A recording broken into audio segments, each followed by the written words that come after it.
everyone, welcome back to the Beadaholique studio. I'm Kat Sylvie and I'm joined today by Alexandra Smith, and today we are taking your Kumihimo beyond the basics. So we have a lot of great things to show you today, lots of examples. We've also been doing some troubleshooting of our own to kind of show you some of the things that have worked, but some of the things that also haven't worked. So we're going to be showing you that in this live class here today. So we have Brian behind the camera there. He's ready to take your questions and feed them to us. So if you guys have specific things you'd like us to address, we know that we got a couple of questions earlier from our Facebook Live. So we're going to be addressing those in this live class. But just want to say thanks for joining us, guys. This is going to be really fun. Yeah. So Beyond the Basics is kind of an intro for me. This has been a really fun way to dive into this technique. I've been enjoying learning how to use different materials than are the conventional, traditional way of weaving Kumihimo. And you're going to explain some of the different numbers of weave that go into this. Yeah, there's a lot you can really do with Kumihimo, and I think everybody kind of starts with that basic 8 warp unbeaded Kumihimo. So we do have some examples of that. So we're going to show you what that basic looks like. We're not going to teach it in this class because this is really a little bit more of an intermediate class. But if you're still new to Kumihimo, keep watching because you'll get to see all the things that you can eventually do once you've really mastered that basic 8 warp. So we're going to talk a little bit about what that looks like, and we have some new things to show you guys. So let's go ahead and invite you in and take a look at our table here. So we have lots of great examples. Here, I'll just kind of do a little sweep here. We have some beautiful long Kumihimo necklaces. So this includes a really beautiful design. This is actually one of our kits. We're going to actually show you guys some of the Kumihimo clusters. So there's little like kind of flowery clusters there, and that's a beautiful braided Kumihimo. So if you just kind of keep looking down here, we have some lovely beaded examples. You can actually knot Kumihimo, which is really beautiful and fun. We have some great examples with some bicones. In the front of our table there, we have our brand new kits, and we're going to talk about some of the finishing techniques and different kinds of clasps, different kinds of cord that you can use as well. We're also going to start in a little bit here by talking about some of the different discs that we have and why you'd want to use some over the others. We have lots of great examples of some materials that you can actually try to do. We have beautiful s-lon, we have lovely knots cord, we have even beading wire and so much over there. Yeah, we've got hemp, we've got flex wire, and also the wire, I like to call it, as well as leather. And so we'll be focusing on some different projects we've been experimenting with using all of those different materials. Yeah, so we have different little examples to show you guys because we've gotten a lot of questions of, oh, can I do Kumihimo with leather? So we were like, let's do Kumihimo with leather and see how that works out. So we have some different examples to show you. And, you know, like, again, we have beaded and unbeaded, so that kind of can change your design as well. Yeah. So if you are brand new to joining us here on our live classes, we do these every single month, so thank you for joining us. But we do have a special treat. We have a giveaway for all of our live viewers today. So if you're tuning in live, I just want to show you what you could win today. So all you need to do to enter is just leave a comment, leave a question, let us know where you're tuning in from, or what your favorite Kumihimo design is, or what your favorite color is, your pet's name, I don't care. Leave a comment and it enters you to win the giveaway. All right, so here's the giveaway. So I'm gonna kind of show you. Now this is our brand new kit here. This is the Splendid Spiral Kit, and this is actually the pink and bronze version. So this is a very traditional 8 warp with 8 seed beads, and it's really beautiful. And I love this color combination. It's nice and subtle, but you get that beautiful kind of double spiral that's happening there in the pattern. So you're gonna get this full kit, which is going to include that 32 Kumihimo disc right there, and it's going to include all of your bobbins and everything you need to get started. So this is great if you haven't done Kumihimo before. And we're also going to be giving you something that you're going to need is a Kumihimo weight. We're also going to give you some extra finishing pieces here, because what we're going to do is we're going to provide you with a few spools of s-lon so you can start to create your own. And then last but not least, we're going to be giving you the 64 slot disc. Now this is the advanced disc because you can really get some cool things happening here, and I'm going to actually demonstrate this later on in our class. But you can get all of this by leaving a comment, and of course every winner here at Beadaholique does get one of our beautiful Beadaholique beading mats, which you'll see us use here in just a moment. So just leave a comment and we will announce the winner live at the end of our class. We usually run about 45 minutes to an hour depending on how many questions we get. So please go ahead and leave those comments, those questions, and stay tuned because you might be the winner. All right, so this is our giveaway for today. Very nice. Yes. I like the pinks and the purples. I'm feeling it, you know, even though I'm all in blue today. All right, so let's go ahead and dive in and start talking about these discs because they are different, and I do want to show you a little bit of why you would use one over the other. We get that question quite often. So let's start by showing you your traditional Kumihimo disc.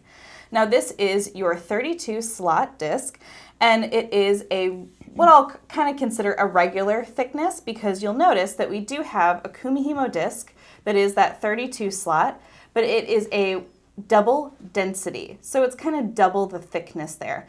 Now, why would you use one over the other? In my opinion, when you're using the lighter one, you can see that it has a little bit of flex to it, which is good, and it feels good in the hand. But if you're really pulling some heavier cords, let's say you're working with maybe leather or something else, you can use this, but it might actually be beneficial to use the double density one. This one has less movement for the hand, so when you're pulling that cord down, you can really make sure that it is secure in there. So this is kind of our recommendation if you're using heavier cords or if you're using a lot of cord and you kind of need to keep everything a little bit more snug and secure. Now, we do get the question often is what happens if your Kumihimo disc wears out? And what happens with that is I do the light test. If you can hold it up to the light and you can see little dots of light coming through, that probably means it might be time to replace your Kumihimo disc. But don't worry, it's nice and lightweight and easy. So that is sort of what can happen. You can see that this one has definitely been loved, but we've been using this one for years here, and it's just fine. But you can see that it starts to develop those little notches there because you're pulling cord through, you're pulling beads through. So however you're doing it there, you can also replace these.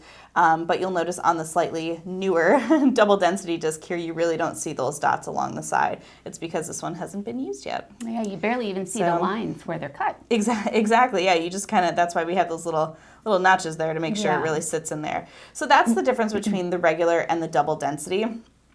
Now, we do have a version of the mini Kumihimo disc. And again, this is still that 32 slot disc, and this is that regular thickness here. But of course, we have the mini double density here. Now, the main difference that you're seeing here is probably that center hole. And the reason why the double densities tend to have a slightly larger hole is because they assume that you're going to be working with thicker cord. So, you know, you might be doing thicker cord, you might be adding beads, so they give you enough of a hole there because your braid goes down into the center and comes out the other side as you're braiding. So this allows for a little bit of a wider braid. Now, obviously, that is a huge braid, but it allows for a little bit of movement there so you can kind of see what's happening, especially if you are dropping beads down in there. You want to make sure that they're getting underneath that cord as we've taught in our previous classes. So that is the regular, the mini regular, and the mini double density. So you have that option as well. This is great for travel. Now, the mini versus the regular will not affect the size of your braid at all. It will be exactly the same. The only difference is your distance from here to the hole is just a little smaller. And, you know, so you might be able to use maybe a little less cord, but we're talking a couple inches, so don't even worry about it. All right, so those are the double density ones. Now, down here, we have the same kind of a thing. Now, we don't have a double density in the square, but this is the square Kumihimo plate. This is the mini, and this is the regular size. So again, you can see that there's a different size of hole there. So if you are working with bigger cord, leather, we recommend going with the big guy here. And the smaller guy here is gonna help you with, you know, travel. And maybe if you're working with a smaller braid and you wanna keep things nice and tight and tiny in there, you have that opportunity as well. If you are doing beaded flat Kumihimo, I recommend going with the bigger one. You'll just be happier. You'll be able to see where those beads fall. Okay, so let's talk about the other one that I know you're all interested in. So this bad boy here, this is a 64 slot disc. Now you can see that the slots are much closer together. 64 around, 1 all the way to 64. So my 32 is down here. So this is sort of the double version. Now, what I've been able to do here is I've actually been able to do a 24 warp braid. And I've set this up color-wise so that you can see that it's the same Kumihimo, and I'm actually going to demonstrate this in a minute here. But you work across in pairs of 2. That's how that works. You can see, and I've color coordinated everything for you there.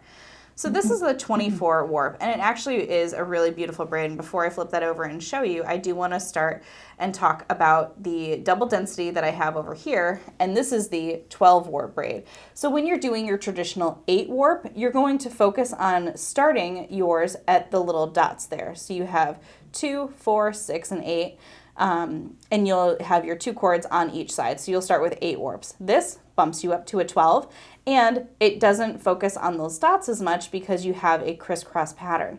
Now, the reason I bring this up is because 12 warp is a different braid than your 8 warp, and it has a very different result. And the reason is because of where the cords are placed. So what I want to show you now is I'm going to show you the 12 warp and show you why it's different, and then I'm going to show you the 24 warp and you see why that is the way it is. Okay? I know this might be confusing, but don't worry, we have tons of videos on this, and when you see the end result, you'll understand why. All right, so I'm going to flip this around so that I don't get dizzy. So what I'm going to do is I always have 3 up and 1 down, so I know exactly where I am when I pick up my board to continue. So what I'm going to do is I'm going to pick up this last warp and bring it across and bring it down. Now you can see that I don't have bobbins on this because this is just my sample piece here, and I didn't want all the bobbins clicking around, as you'll see here in a second. But let's go ahead and we're going to rotate it. So this is actually your starting position for your Kumihimo. Now you can start up and down or kind of horizontally. So I've designed this one so that the spirals are single spirals, and I'll show you what that means in a second. But the reason is I have my yellow cords on this side, and I have my blue cords on this side, and I have that one crisscross that's going to be that sort of binding on the outside. So when you're looking at this 12 warp Kumihimo, you're going to lift 1, bring it up and over, keeping it on the outside, but keep it to the side there, and pull that down. And then this one, we're going to lift this guy up and bring him up and over, and keeping it in the center, just like so. And then we're going to switch to our blue cord.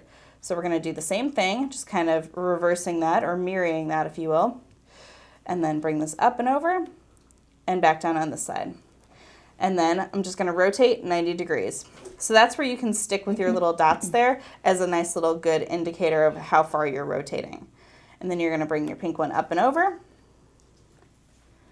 And this part looks just like regular Kumihimo, up and over, keeping them on their respective sides, and then rotate again. So now I have the blue in my left hand, so I'm going to go up and over with the blue, up and over and down, and up and over with that yellow, and up and over and down here. And then I'm going to rotate, and this is 12 warp Kumihimo, and up and over. All right, so I'm going to leave mine like that so I can show you the result, because it's actually very cool. So this is the result here. So as you can see, this is a very different braid than your 8 warp Kumihimo. So I have an example of the round 8 warp here to show you. Now this is done with the same cord, obviously a different color, but this is that perfectly round braid that is done in a nice little spiral pattern. And what happens here is you can see that that pink cord is that sort of pop color that happens there. And then you have those 2 stripes that run congruently down it of that yellow and that blue. So that's how, this is the pattern for how you would get that type of a style. Now, if you wanted to see that in a beaded version, I have one of our kits here. So this is a beaded version of the 12 warp Kumihimo. Now this uses an s-lon cord and 11-0 Miyuki seed beads, and these are the round seed beads, but you can see how that actually creates a nice little illusion, and because it is popping out, you have those gold beads, and imagine those gold beads were where that pink cord is, and then the blue and the coral, that yellow and blue respectively. So that's how this can look in a beaded format. So that is one way you can do that. I have a couple other examples of a 12 warp here. Now these are done with a different type of pattern and a different type of spiral. So instead of getting a spiral going around and following that purple cord there, you have a spiral where it is stacked. So these actually have their own patterns, and we have these both on our website so you guys can learn exactly the placement of the cords. And this is actually the exact one that I did in the video, so you'll be able to see this one come together. But it's a nice way to sort of get a little bit of dimension as opposed to if you're seeing, like I said, that regular 8 warp Kumihimo. So there you see side by side, we have the 8 warp and the 12 warp. and then 12 warp with beads on it in the 11/0 beads. And then I have one more example to show you here, and this is that 12 warp with 8/0 beads. So when we're talking about different sizes of beads, let me kind of clear some of that out of the way for you so it's a little easier to see.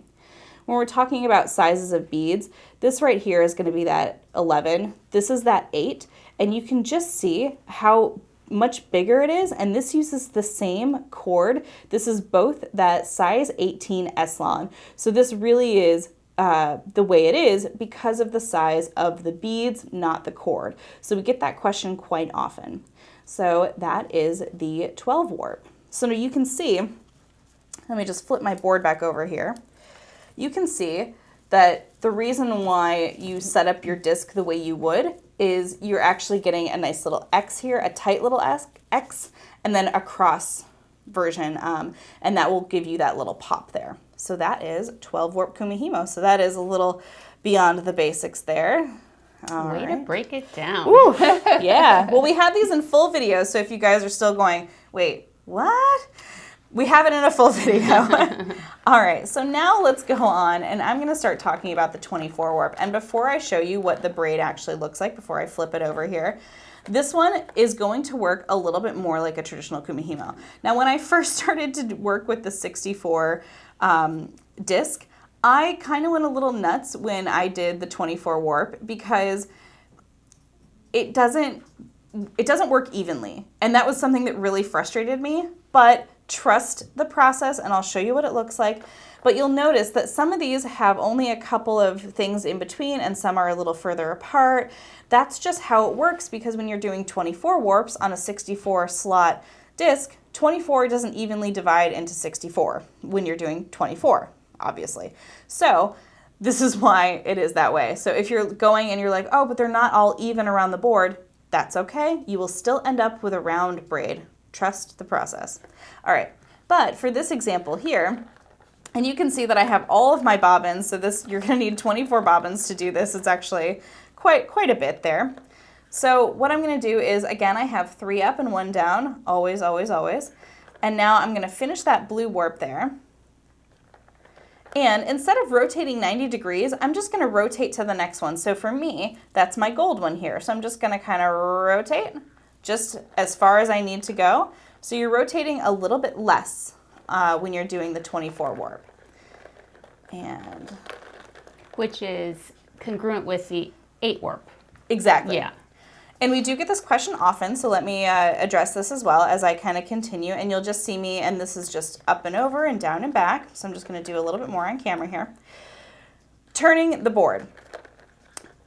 For me, I turn mine counterclockwise. You can absolutely turn your board clockwise if it feels good for you. Just know that your spiral will be going the other way. And once you've started to turn your Kumihimo one way, you can't go backwards because you'll start kind of getting a big knot and undoing parts of the braid.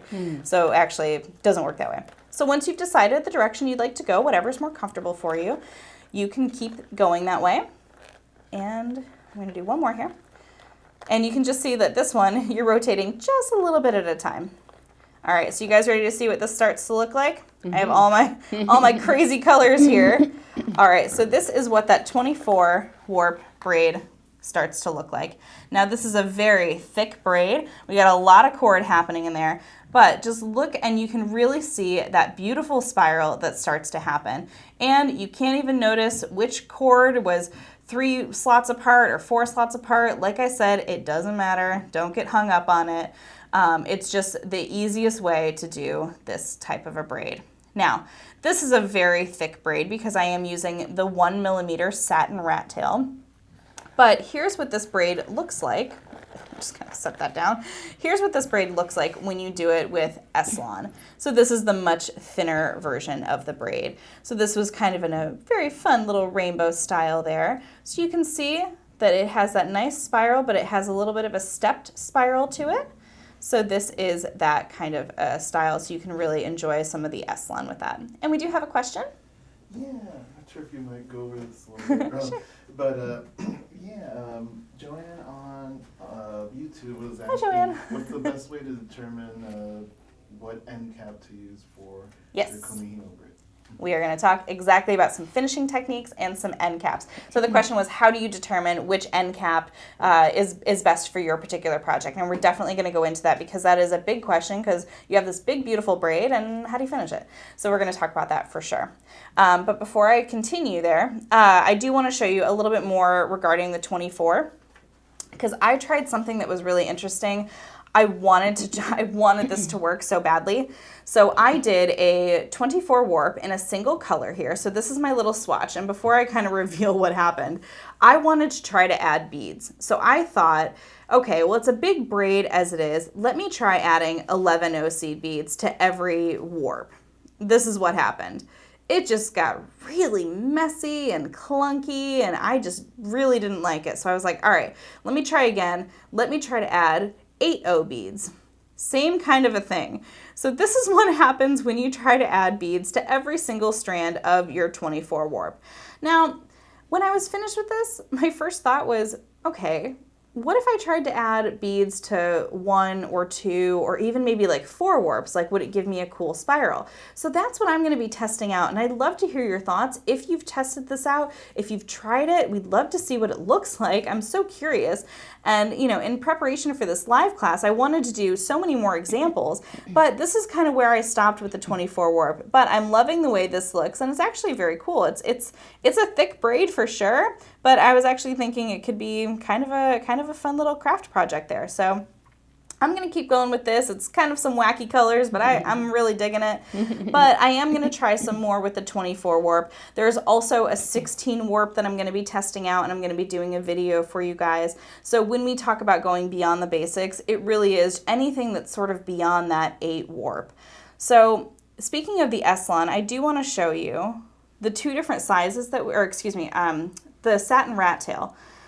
Because that's what I'm using here. So we have the 1 millimeter and the 2 millimeter, and I just wanted to bring these out side by side so you could really see the size difference. Now this 24 warp that I just did for you is in that 1 millimeter, that lovely pink there. If I tried to do it in a 2 millimeter, that would definitely be a thicker braid all around. So, but I do think it's possible. It's just, you just gotta have a little patience with it. Now, quick question here. Yeah, what go for if it. you were to combine the 1 and the 2?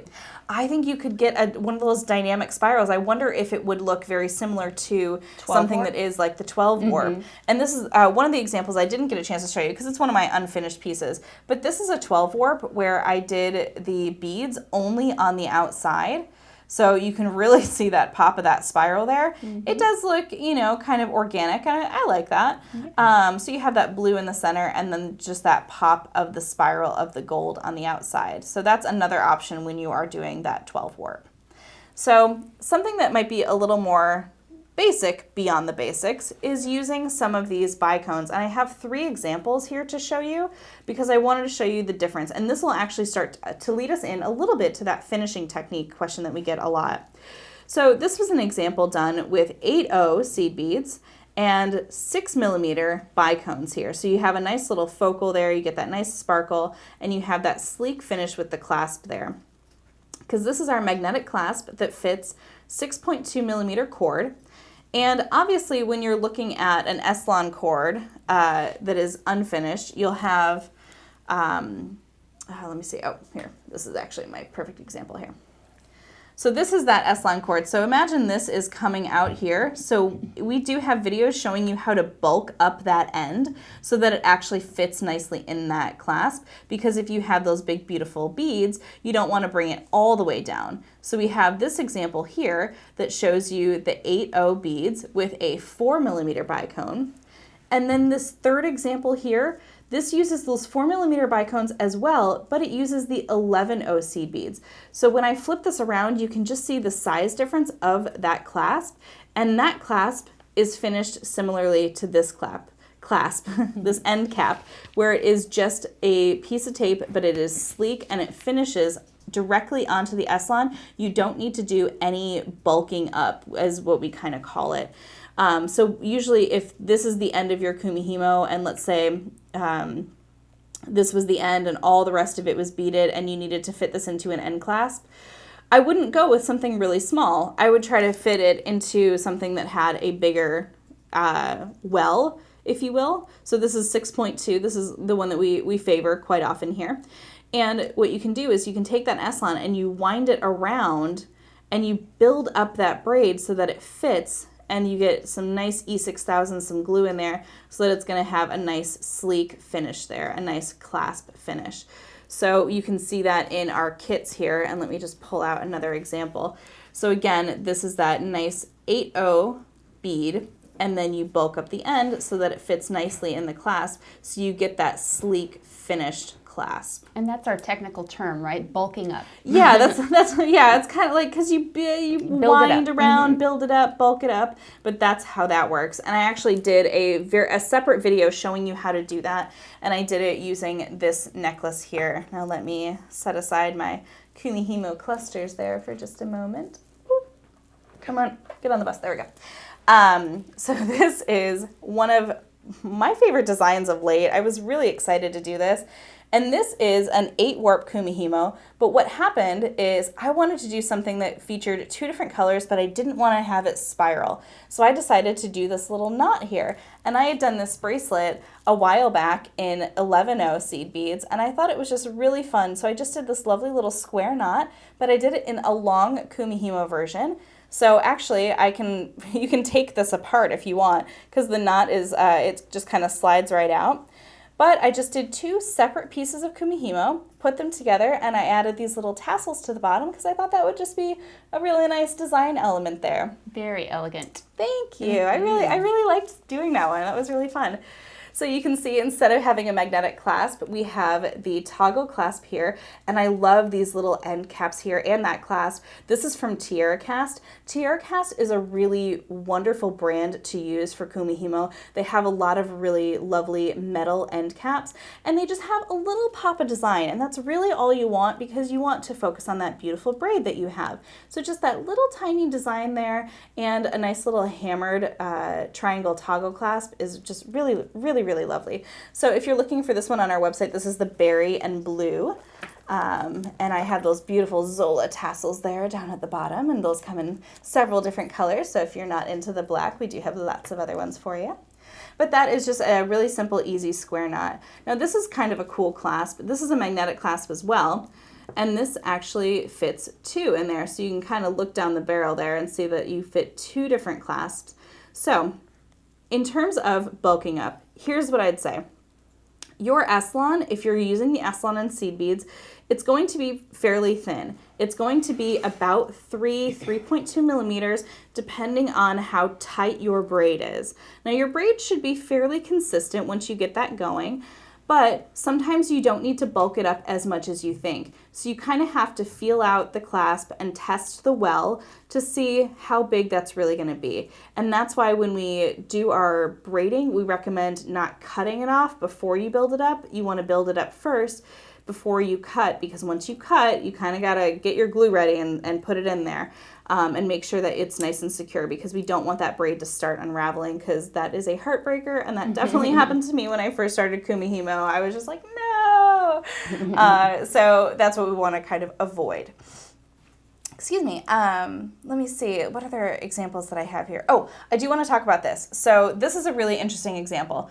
If I can draw your attention down here to the 2 spiral clasps, now these are really fun for Kumihimo. They actually hook on really interestingly. You kind of just set it in there and it kind of spirals around and hooks. Now when you're looking at this one and at this one, the thing I want to point out is that the well is a different size. So it's the same size spiral between these 2, but this one, the well is going to be a little bit bigger, you can see there. And on this one here, let me kind of see if I can get them a little side by side there. The well on this one is much smaller. And I have a little example down here of a hook and eye, so I have 2 different sizes of the hook and the eye there. So you can just sort of see that the well is going to be a little bit different. This is a much bigger clasp that you'd want to use as almost a little bit of a focal for Kumihimo, but again, it has that nice big well clasp to it. Now, all of our clasps listed on the website will let you know exactly what the size is that, is on the outside, what the well fits, so you'll be able to kind of judge. So when you are looking at Kumihimo, for general purposes, if you're doing an 8/0 seed bead on an 8 warp Kumihimo, we recommend about a 6.2. That will be about the same thickness as your beads, maybe just a little bit smaller because we want to taper down. That's just a design technique that I like to focus on. If you are not using beads and you want to just focus on the size 18 s-lon in about an 8 warp, even for a 12 warp this will work, you want to focus on 3 millimeters or like 3.2. So I know that's really specific, but we do have a lot of Kumihimo projects, so go ahead and take a look at that and take a look at what we've listed as our finishing technique and as our clasp, and that will give you a little bit of indication for what size you might be looking for to suit whatever design that you're looking for. And of course we have our customer service here who is amazing, and they can help answer questions and they field questions to us. So if you do have a design question of, hey, I wanted to do this with this clasp, will this work? What do I need? We can do that as well. We can help you guys out because we want you guys to have the right fit and the right product. So absolutely. Yeah. Okay. So, so that is 12 and 24 warp, and we had some examples there. Before I go into some other stuff, I want to toss it to Alexandra because she's actually going to show you guys how to work with some different kinds of materials, and I think that's really fun, and that's really, for me, beyond the basics. Right. Well, you've been the perfect instructional counterpart for what's going to happen over here, because what I've done is, since I'm fairly new, honestly, to Kumihimo, Kat will tell you that I have an unusual way of kind of going backwards. I like to start complicated. So this was perfect for me.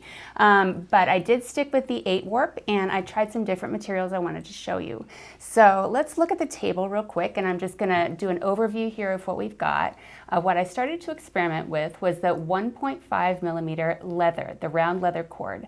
And it also comes in a 2, so side by side you can see the 1.5 versus the 2 millimeter, similar to how Kat was showing you the rat tail. But both of these are done with the 1.5 millimeter and 8 warp, and use those wonderful end caps with beads and without. And so starting with that, now come over to me and I want to show you this swatch that I've worked up with the leather.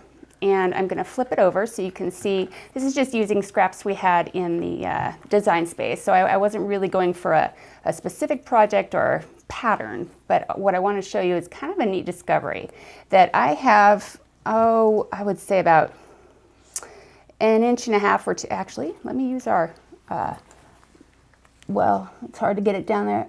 I'm eyeing about 2 inches, 2 inches of weaving.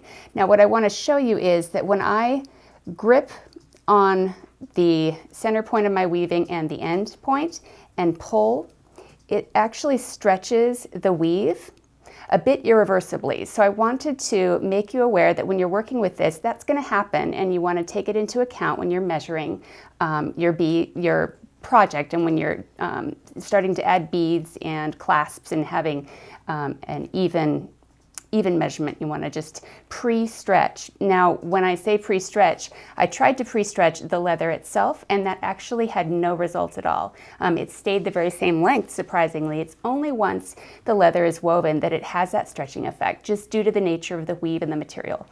So that's my main advice there with the leather. It's super fast to work up and works the very same way. With each of these textures and tensions, you'll start to get a feel for how best to pull and tuck. And just to give you a visual here of what it's like working, you see I don't have bobbins also because it's just a short portion. And actually, even when they're long, they don't tangle the same way that s-lon or rat tail might. And so with some of these alternative materials, I've opted not to use bobbins, and that's been kind of freeing as well. So as I go along, I'll do a little bit of pinching just to get my shape uniform. And I did notice something as you're weaving, and you can kind of keep weaving as I'm talking if that helps. But the board is buckling just a little bit. Yeah. Now, you could use the thicker board for this. Yeah. But Thank you for bringing that up. don't have to. So that's another question that we get is, do Right. you have to use the Right. thicker board? No, not necessarily. But eventually, yeah, it'll start to kind of bend a little bit. That's So right. that's just the difference between the double density and you know, if you want to use that, but you absolutely don't have to use that. Right. Yeah. Now, I will demonstrate how to finish this off, and it's similar to the process Kat was describing. So Whereas if I were doing an s-lon piece, I could use a scrap of what is already in my bracelet. For the leather, if I were to tie it with leather, it might end up too bulky.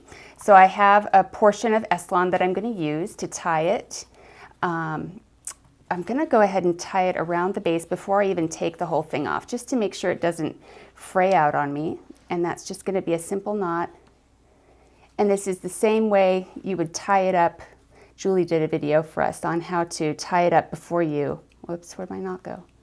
Before you add beads on for clusters. So I'm just going to cinch that up, nice and tight. Get my second knot here and pull. And now I feel comfortable just popping off the cords. And from this point, I can get an even tighter cinch. And if I wanted to bulk it up, which I really don't because this is so big already, I could do the wrapping technique that Kat was talking about. But I'm going to go ahead and just continue a couple of tighter knots here. And I'm doing more of a cinching than a bulking, but it's kind of the same process. So just for good measure, I'm going to flip it over again and do one more knot on the other side. Always better safe than sorry, especially because the knots are so tiny. You know, you're not really, like you're saying, adding that bulk to it. And leather's just a little slippery too, so kind of want to wrangle it. Yeah. Make sure that braid isn't going anywhere.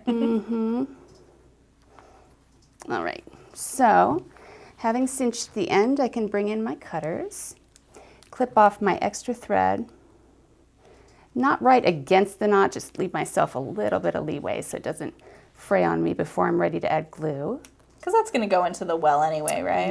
Yep. Now I brought in a couple of different sizes of end cap just so we can see which is going to be better for us. Sometimes you won't know until you cut the material, so I'm going to, better safe than sorry, have both just in case. And I'm going to go ahead and clip off the ends of my leather. You could probably use large scissors and do it all in one fell swoop, but yeah, why not be careful? Well, and you do get a really nice accurate cut using the flush cutters. And you can trim it down as you need to in order for the well of the cap to really come over everything that you're wanting to cover. So you've got some glue over there, right? Yeah, all so right. here's some E6000. Right. Got a little toothpick here. Now before I do the glue, I'm going to test and see which cap is going to be best. I kind of think it's this one. That is really good. This is about it. Well, let me measure. I think it's an 8mm. Let's see. Yeah, 8mm. So for an 8 warp leather, let me get this all out of my way here. The 8mm is a good size. So I'm going to dab a little bit of glue into that well. We'll just set it in. And you do want to really let this set because the larger and bulkier your piece, the more likely it's going to pull and have more wear against that inside. So I'm getting plenty of glue in there. I'm really going to put it all in. And I'll tuck, you know what, I can take my whole weight off there and just tuck that end in. So I would let that sit, and then I could put on whatever toggle or S-hook clasp, whatever I decide to use. So that's the leather. Now, along the same lines of experimenting with different materials, I wanted to show you the flex wire, which is what I have on this disc here. And so starting with my sample swatch, again, you'll see I have no bobbins on this. This is the 0.018 thickness, and it's the sort of lighter, simpler 7-strand Beadaholique right here. And so it doesn't have a lot of those steel cords inside for heavy weight. It's the very, very basic beading wire. And I used all the same color of all the same size so that we would get this uniform result. And if you see, it's got sort of a gentle spiral, very, very uniform. It looks very similar almost to like a very tight Viking knit. Yeah. And so out of curiosity, I added beads, and you'll see what happened at first was my weave wasn't quite tight enough and the beads they're a little loose for my liking. So as I practiced and got the hang of it, they became tighter and more uniform. And as with all of these, you'll just want to get a feel for how it is working with these different materials. So that's with the 0.018 in the 7-strand strength. Now my project, which was a real learning experience, was me trying to mix different colors of flex wire. And so I chose a sterling silver plate in the 0.019 and a black in the 0.019. Well, I thought having the same size of cord would make the wires uniform, but in fact, no, it was a very different result using the plate, which has 19 strands within it, versus the black, which has 49 strands within it. So they behaved very differently and interestingly gave a result similar to the 12 warp.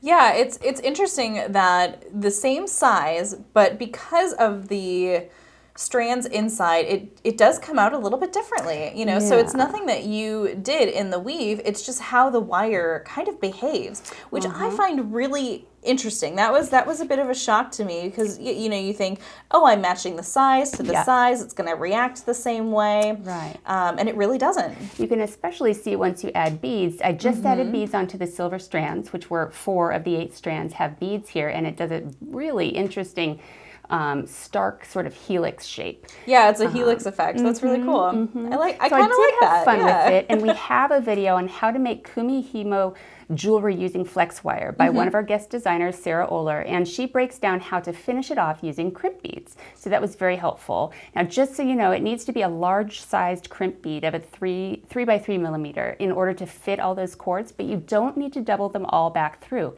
I've only doubled 2 of the flex wires back through the crimps and then put a 4 millimeter crimp cover over that. In order to transition onto the chain, which wasn't really my intention, but again, it was my my saving of the piece because my weaving wasn't quite as consistent as I wanted. So I think we've all done that as designers. I came up like, I'm just gonna save it. It's got to be something. yeah. So that was the flex wire. And we do have a question.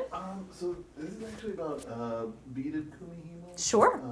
Yeah, just got a couple questions about that. What style beads do you recommend for beaded Kumihimo? Like consistent size beads versus inconsistent beads, and any tips for putting the beads on the cords? Yeah, absolutely. So we do have all of those answers. All right, so the questions are, what beads do we recommend for beaded Kumihimo, and do we have any tips for getting it onto the cord?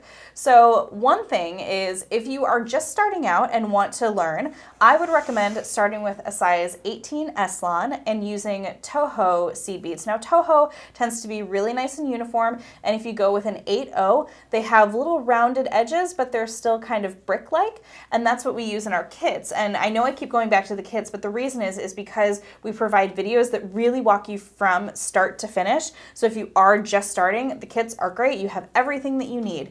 Now, the size 18 s-lon will fit very easily onto an 8-0 bead.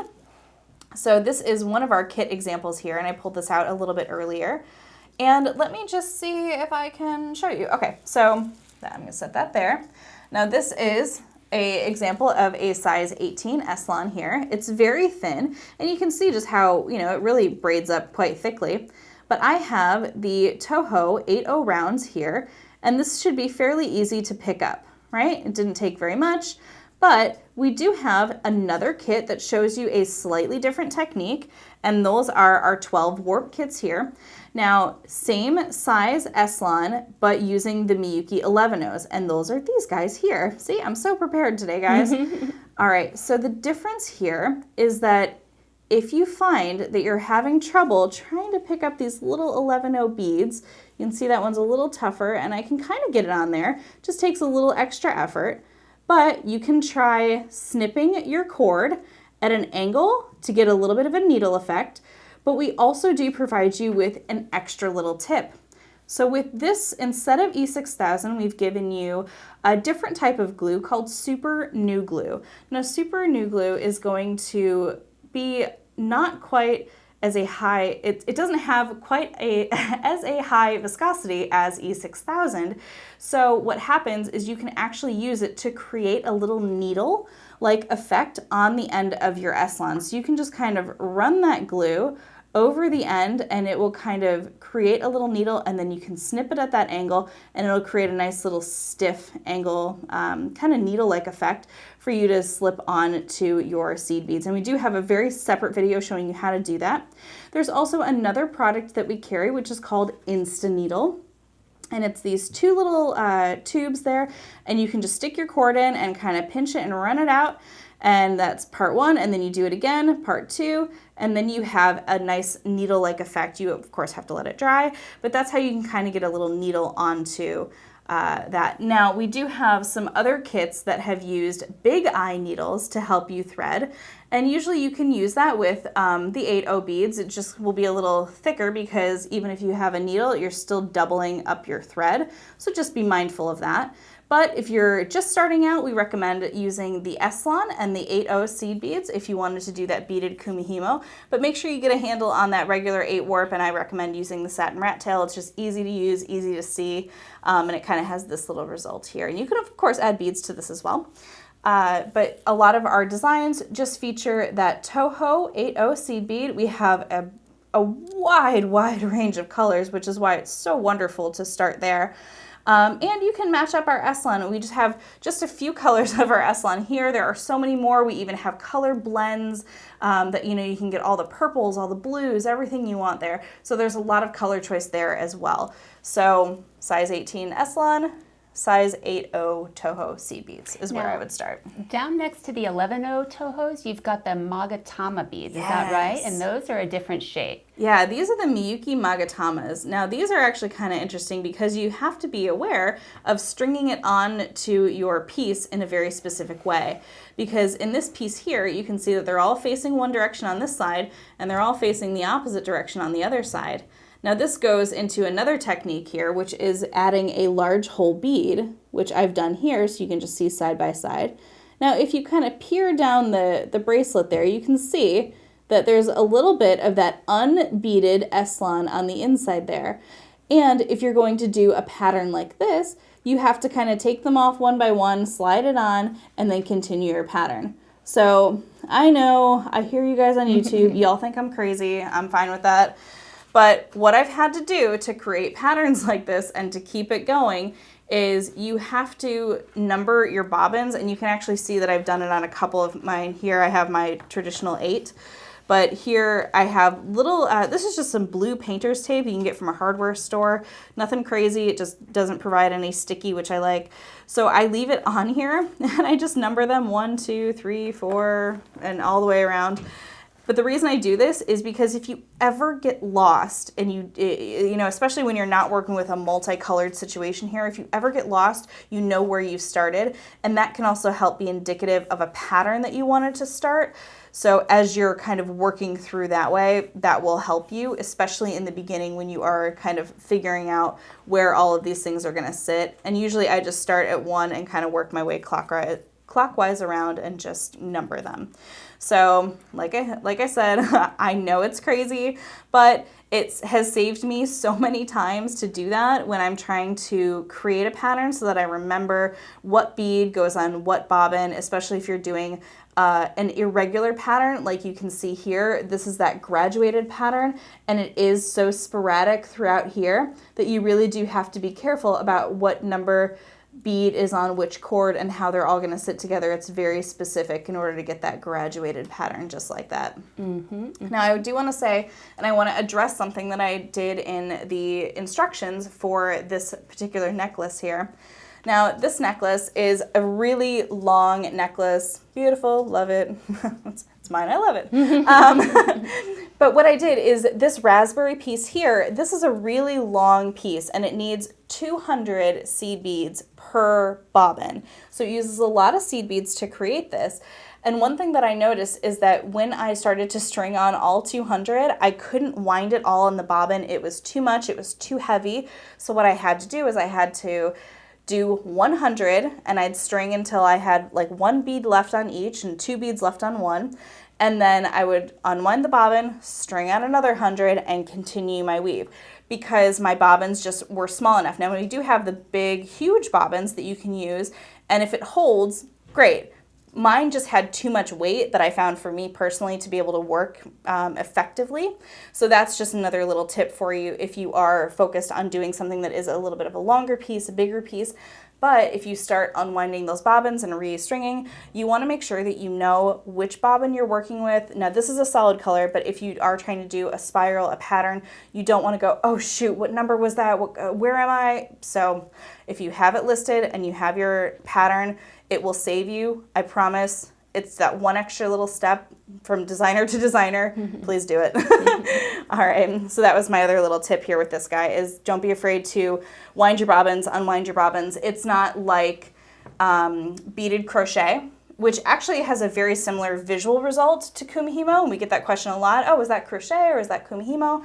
But that is kind of that difference there, is that you can unwind your bobbin, add more, but with you're doing beaded crochet, you kind of have to pre-string all of them, and then kind of you're doing your crochet, your spiral crochet. So speaking of beads and bobbins, another kind of bead that we use on Kumihimo is the large hole bead. And so down where Kat was indicating before, this one with the magatama is a great example, with the butterfly in the center, and then the one right beside it has beads with the large hole European style. And so when you're talking about taking your bobbins off and adding more beads, that's the process, which we have a couple different videos on for how to incorporate different size beads that way. Yes, absolutely. Oh, we do have another question. What's the largest number of warps you can use on a 32 slot disc? You're asking me to do math? The question is, what's the largest number of warps you can do on a 32 slot disc? I have done up to 16. When you do the 24, I would bump it up to the 64.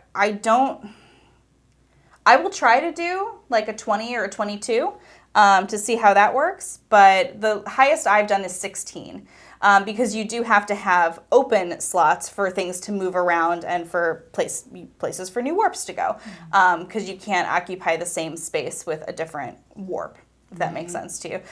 So when I go to do my video for the 16 warp, I will try and I will test that out, but I know 16 works. If you are doing the square Kumihimo, the flat Kumihimo with the square disc, instead of the traditional being an 8 warp, your traditional is a 10 warp because you have those 2 on the side. So it behaves a little bit like a 12 warp. So you'll have like your ones that go up and down, and then your crisscross to kind of create that flat. Now that's actually something I want to try with the wire. Yeah. Because I think that could look really, really neat. And I think I've seen it done before, and it's such a beautiful result. It really... Gorgeous. Yeah, I'm so enamored by that. It's a new frontier for us. We definitely want to get into that. Meanwhile, I've experimented with the round 8 warp Kumihimo with wire. Yeah, and so I can show you the result that I achieved with that. And so I used, for instance, this necklace with the focal has 4 different tones of 22 gauge wire. And it just creates sort of this organic round knit, almost like a Viking knit, if you're familiar at all with that process of working wire around a central dowel. But in this case, you're doing the exact same process as 8 warp Kumihimo with any other material. And then another design came up with was this one with the 24 gauge wire in a loop earring. So videos on this one, and also another loop earring design using cord ends to loop around a focal. So we've got that video up as well. So yeah, just trying some new different things. Of course, we always love to showcase our chain Kumihimo, which we definitely want to experiment more with as well. And this uses a wrapped wire loop technique that is very similar to what I needed to do to get the wires up into that capsule end cap. So I definitely wanted to touch on those with you. And yeah, I love that chain Kumihimo. That is just really, you can still see that spiral in the black and gold version. And the silver and gold version is just so cool. It just looks so woven and just really, really beautiful. Very striking. Rich, yeah. So there's lots more to do with this, especially with the flat Kumihimo, the wire, more with the chain. I would love to do an advanced Kumihimo class Yes, if anybody's interested. I think that might be coming. Because I feel like we're almost out of time and there's just a lot more to talk about. So Yeah, and you know what? If you guys, like I said, if you're interested in trying Kumihimo, we recommend our kits. It's a great place to start. And then you can really start to feel comfortable and experiment, you know, because when you're looking at it, Kumihimo is just cords and beads. And then you can start adding bails and you can do clusters and you can do all kinds of different finishing techniques. You know, a lot of the finishing techniques that we at Beadaholique use do involve glue, but not all of them have to, you know, so there is just various other things that you can do. And this was actually another question that I had, and I'm sort of going to use my little scrap here to show you. So if you didn't want to use any glue and you're okay with it looking a little organic, here's a little tip. So instead of cutting, let's say this is an 8 warp Kumihimo, just for argument's sake. If you had your 8 cords and you had them all separated, you'd have 2 ends that look like this, that are all frayed like that, right? But let's say you cut 4 cords and bent them together, so you end up having what will hopefully be a much larger loop like this. Well, what you can do is you can finish off your cords with a big, beautiful knot there and just kind of slip that through, and it'll kind of look a little bit more like a friendship bracelet. So you can get that type of finishing as well if you don't want to use any glue whatsoever. So that's an option as well. You know, there might be some fun that you can have with maybe a button or something like that. So we'll kind of test out some more finishing techniques because we do get that question quite often. And we want to be able to show you guys that. So, yeah. Oh, and speaking on finishing techniques, this is another happy accident that happened for me with this bracelet. You can see that the woven portion ended up rather small, and so I added an extension chain, a chain extender, which we hadn't done yet with Kumihimo, but it for this type of technique that is so labor intensive, if you are making it for gifts or selling it, to me it makes sense to have it be adjustable, right? And so that's a good option. And you can even see down there on the flat that instead of an end cap, you have a ribbon crimp. Ribbon crimps, yeah. So that's the end piece there. So again, kind of a different thing. Now, in my opinion, the ribbon crimp kind of only works if you're going to do the flat Kumihimo, but you have that option down there as well. Yeah. All right, so let's get your last comments in, last questions, because we'll still be able to answer questions for you once our live feed is done here, because we are going to be posting this on our YouTube channel. So get your last comments in for our giveaway. So we're going to announce our winner here in just a moment. And if you guys are new to us here, we are an online retailer. We sell beads, but we love doing tutorials and projects to show off those beautiful beads. So we do have a YouTube channel, and if you're new there, please hit that subscribe button and that notification bell so you guys can get all the latest from Beadaholique. And we are just so excited to be able to do this. So if you guys ever have suggestions of things that you might want to see or something that you're struggling with and you're not really sure, let us test it out for you because we love doing that. So leave us a comment, interact with us on Facebook and Instagram. We are there. We are answering questions for you guys all the time. So don't feel free or don't feel bad to reach out. If it's like, hey, I'm having trouble threading my needle, we might have a tip for you. So it can be something as simple as that. There are no silly questions, so please reach out to us on Instagram, Facebook, and of course YouTube. All right, Brian, do we have a winner picked out? Yeah. All right. Congratulations to Kelly Carter. You are the winner today. So you are going to take home this beautiful giveaway, and you are going to get the 64 slat disc. You're going to get one of our brand new kits that just launched today. You're going to get a Kumihimo weight, some s-lon cord, and some finishing pieces, and of course our Beadaholique bead mat. So congratulations, Kelly Carter. All you need to do is email our service team here, and that is service@beadaholique.com, and you will be, we'll get your information. We'll send this out to you. So Happy New Year to Kelly Carter. You are our first giveaway of 2020. So thank you so much for joining us here, guys. Yeah. This was really, really fun, and I do think that we might be interested to do more Kumihimo. We'll probably do an advanced class at some point. So if you're interested in that, please let us know. Or if you have another idea for a class, let us know that too. All right, thanks so much for joining us, guys, and have a wonderful weekend, and we'll see you back here soon. Bye. Bye.